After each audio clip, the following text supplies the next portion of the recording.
Ya pemirsa, masih dalam rangkaian kegiatan World Water Forum ke-10 yang dilaksanakan di Bali pada tahun 2024 ini. Kita akan berbicara mengenai pengamanan pemirsa.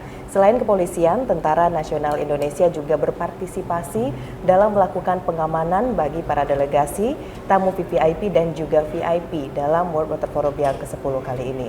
Dan pemirsa, TNI telah menurunkan ratusan personel dan juga alat pendukung keamanan untuk memastikan jalannya World Water Forum yang ke-10 ini berjalan dengan lancar. Dan pemirsa, untuk membahasnya lebih jauh, saat ini saya sudah bersama dengan Kepala Pusat Penerangan TNI, Majen TNI Nugraha Gumilar. Apa kabar Pak Gumilar? Baik, sehat selalu. Harus sehat ya Pak, karena sekarang kan butuh tenaga yang ekstra untuk pengamanan. Konsentrasi juga. Betul. Kita berbicara mengenai keamanan Pak Gumilar. Nah, kita tahu event internasional yang dilaksanakan di Indonesia seperti G20, KTT ASEAN, dan juga ada ICE Forum kemarin ini memiliki standar pengamanan yang sama. Nah, terkait dengan hal ini Bapak, skema seperti apa yang disiapkan oleh TNI apabila nanti ada gangguan seperti bencana ataupun gangguan keamanan lainnya pada saat agenda ini berlangsung nih Pak? Skema model pengamanan itu kan memang diklasifikasikan tergantung tamu yang hadir. Ada yang setingkat kepala negara, VVIP, atau setingkat menteri, delegasi, dan sebagainya. Nah itu ada aturan dan standar sendiri keamanan itu. Tentunya kalau standar setingkat VVIP, kita punya pasukan pengaman presiden yang akan mengawasi. Kemudian standar yang lainnya itu akan di-cover oleh satuan-satuan di daerah itu. Kalau di sini berarti oleh Kodam Udayana sebagai leading sektor pengamanannya. Terkait dengan kemungkinan terjadi gangguan keamanan, kebetulan kami juga sudah melaksanakan tactical floor game, yaitu gladi, untuk menjelaskan, menentukan siapa berbuat apa dalam setiap skenario ancaman. Baik itu ancaman terorisme, ancaman bencana alam, tsunami, atau mungkin vulkano, termasuk ancaman demonstrasi. Kemarin sudah kita gelar, di setiap bagian berbicara sesuai dengan fungsi masing-masing, sehingga kalau itu betul-betul terjadi, kita sudah siap dan sudah ada bayangan bagaimana kita harus mengatasinya. Sudah sedemikian skenario dan juga aturan kita terapkan.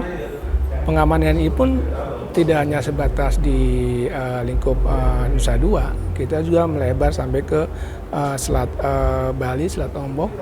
Udaranya pun pangkalan udara kita sampai connect ke Pangkalan Banyuwangi atau ke Juanda. Jadi luas sampai ke sana karena itu semua untuk mengantisipasi segala kemungkinan yang terjadi.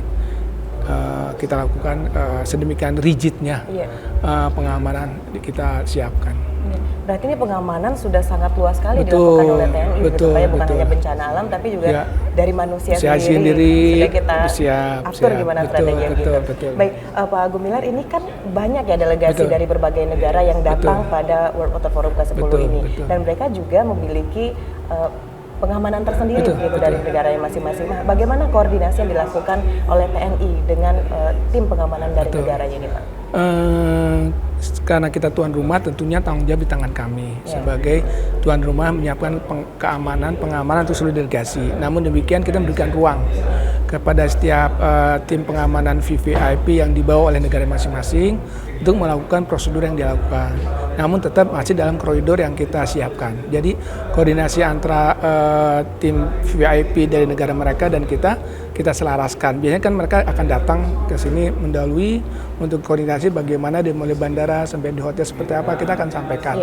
Sehingga di mana dia bisa masuk, sehingga sama gitu. Tidak ada kontradiksi antara proses pengamanan yang dilakukan oleh mereka terhadap kepala negaranya atau yang kita lakukan. Itu sudah kita lakukan sebelum acara ini besok yang akan dibuka. Sudah kita hubungi mereka untuk saling diskusi untuk melihat di mana dia bisa masuk mengamankan dan kita bagaimana membackup mereka. Itu sudah kita siapkan semua. Koordinasi sudah lakukan jauh-jauh hari gitu, betul. Nah, pengamanan yang dilakukan oleh TNI ini bukan hanya di darat, tapi ada di udara dan juga laut. Ini kalau salah mohon dikoreksi ya Pak ya. Kalau di laut itu kabarnya ada 7 kapal perang dan ada beberapa hal lainnya. Nah, ini untuk pengamanan di laut dan di udara detailnya seperti apa Pak?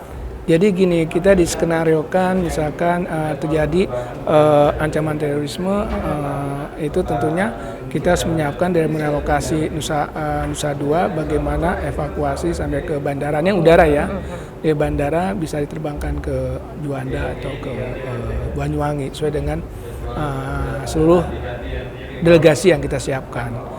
Itu salah satunya, termasuk juga kalau ada bencana alam, tentunya kalau memang lewat udara tidak memungkinkan karena mungkin udara penuh dengan asap seperti vulkano begitu, bisa kita lewat laut. Nah, laut pun disiapkan untuk menghadapi apabila ada ancaman dari laut. Nah, di kapal laut, di angkatan laut pun kita menyiapkan rumah sakit terapung. Kita punya rumah sakit terapung yang angkatan laut yang sudah sangat modern, itu bisa digunakan dalam kondisi darurat untuk mengatasi seluruh tamu-tamu delegasi bila memang perlu pertolongan darurat. Dan itu sudah bisa dilakukan treatment pengobatan di situ. Nah, itu dari laut kita siapkan. Kalau ada ancaman dari laut, dari udara pun kita sudah ada pasukan siap mengamankan udara dengan pesawat tempur. Kemudian juga bandara kita siapkan beberapa tempat untuk bisa ke Mataram, bisa ke Juanda. Nah, ini sudah siapkan semua dan kemarin sudah kita geladikan di tactical flow game itu, mereka sudah sangat paham setiap kejadian apa yang harus dilakukan. Sehingga kita merebut waktu sehingga tidak ada lagi hambatan waktu di lapangan yang bisa memperlambat proses-proses evakuasi dan sebagainya. Baik, itu kesehatan tadi Bapak sudah singgung sedikit, ada tim kesehatan untuk para delegasi. Betul. Itu tim kesehatannya gabung untuk para prajurit nanti membutuhkan pertolongan juga atau ada pemeriksaan? Untuk kesehatan ini memang disiapkan standar kesehatan untuk VVIP dan VIP tamu. Nah, itu ada untuk VIP level kesehatannya kita siapkan, untuk VIP kita siapkan. Sedang untuk prajurit tentunya kita siapkan dengan rumah sakit yang ada di wilayah. Jadi kesehatan yang disiapkan dalam forum ini memang kita utamakan untuk tim delegasi baik VVIP maupun VIP. Itu yang kita utamakan. Karena jumlahnya cukup banyak, dari 140 negara, melibatkan hampir 12.000 peserta dan sebagainya, sehingga memang kita kalkulasikan. Manakala ada prajurit yang mungkin perlu kesehatan, kita sudah membuat rumah sakit yang tersandar di sini di Kodam Udayana untuk melayani mereka. Begitu. Baik, ini kita berbicara lagi bahwa Indonesia sudah dipercaya dunia melakukan berbagai kegiatan internasional. Berarti dari segi keamanannya itu bisa dikatakan sangat aman gitu Pak ya. Evaluasinya nih Pak Gumilar dari kegiatan-kegiatan sebelumnya, apa yang menjadi catatan TNI pada gelaran kali ini? Mungkin yang benar-benar harus diperketat kalau belajar dari forum-forum sebelumnya. Tentunya evaluasi itu selalu ada dari mulai tamu hadir, mendarat di bandara, perjalanan, hotel, sampai dia acara dan sampai kembali, itu ada hal-hal yang perlu disempurnakan. Ya, contohnya kayak kemarin dalam misalkan kehadiran tamu di bandara, tentunya harus diyakinkan juga jarak antara mereka mendarat dengan penumpang umum harus dipastikan lagi, jangan sampai terlalu dekat kontak dengan, karena mereka melakukan jalur khusus untuk tamu-tamu VIP, itu akan dilihat lagi. Kemudian juga lalu lintas yang sangat padat ini akan menjadi satu kendala juga dengan kondisi tamu sekian banyak.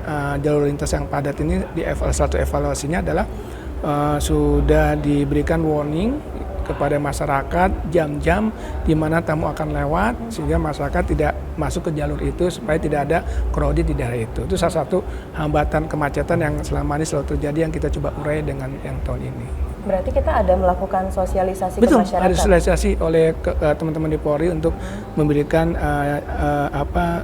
informasi jam sekian tamu akan datang hari ini jalurnya lewat sini, sehingga mereka supaya tidak melalui jalan itu, supaya tidak ada penumpukan kendaraan dan sebagainya. Oke, forum-forum internasional seperti ini sebenarnya TNI itu punya tim relawan nggak sih Pak yang di luar dari TNI sendiri untuk mengamankan kegiatan?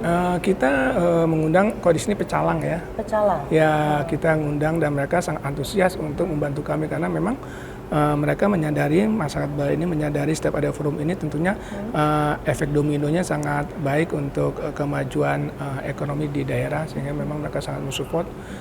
Setiap tempat, setiap titik itu ada pecalang-pecalang yang dikeluarkan oleh warga setempat untuk menjamin keamanan. Dan kita pun keamanannya tidak terlihat terbuka dalam hal ini, dan pakaian oranye ini udah pesan dari Bapak Jokowi harus membuat tamu nyaman, sehingga kita tetap pengamanannya tersamar supaya tidak kesannya menegangkan, sehingga kita Ya saya pakaian dinas sekarang aja, mungkin besok lusa sudah pakaian preman lagi. Lebih Tapi santai lebih gitu ya, Pak, santai, ya? lebih relax begitu. Nah itu mengenai titik, apakah dari tahun ini, karena sebelumnya juga pernah dilaksanakan di Bali forum-forum internasional, ada penambahan titik pemantauan kita Pak dari TNI ini Pak? TNI memasang beberapa pemantauan CCTV. Setiap ada kegiatan kalau memang belum ada titiknya akan ditambah-tambah. Itu salah satu evaluasi juga. Jadi diharapkan semakin tahun semakin lengkap. Kalau bisa semua daerah alokasi venue ini tidak ada satu jengkal tanah pun yang tidak tercover oleh CCTV atau oleh media yang kita siapkan.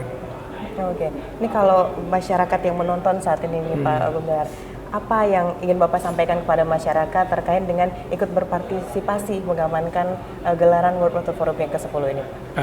Ya Mbak, dengan terlibatnya TNI dalam pengamanan gelar seperti ini, sebetulnya sebagai wujud kepercayaan dunia kepada Indonesia, di mana sekian kali kita mengadakan gelar dan selalu sukses dan memuaskan, menyenangkan bagi tamu-tamu. Ini suatu kepercayaan yang harus kita jaga karena tentunya ini akan berdampak efek domino kepada ekonomi khususnya masyarakat Bali dan juga pada umumnya kepada seluruh bangsa Indonesia. Kami berharap kepercayaan ini jangan sampai dinodai. Mari kita dukung program seperti ini baik sekarang pun yang akan datang sehingga kita bisa menjadi negara yang layak dikunjungi dan menjadi negara yang tenang, menjadi tujuan wisatawan hadir ke sini. Demikian kurang lebih. Ini juga sekaligus untuk promosi wisata. Iya, gitu, Pak, betul. Ya? Itu untuk masyarakat Pak Gubernur. Untuk anggota Bapak sendiri nih, untuk tim apa yang menjadi setiap rapat yang dipesankan gitu Pak?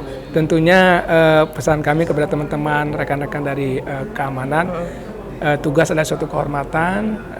Saya berharap mari kita laksanakan dengan sebaik-baiknya dan penuh konsentrasi karena ini membawa nama negara dan bangsa. Itu saja kurang lebih.